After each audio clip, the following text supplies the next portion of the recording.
What's up, Tumbler Pizza fans? I'm going to be cooking a pepperoni pizza today. I have already cooked one pizza, so my pan is hot. My oven is preheated to 425.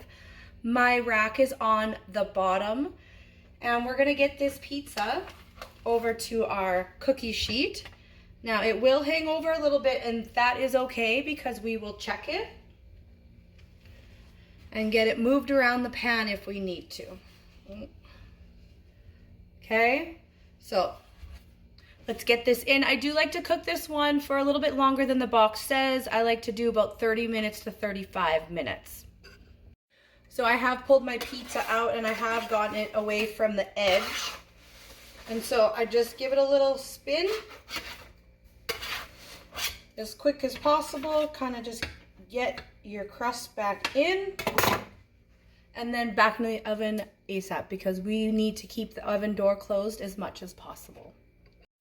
This is what my pizza looks like at the 35-minute mark. I have set a timer for 2 minutes to broil.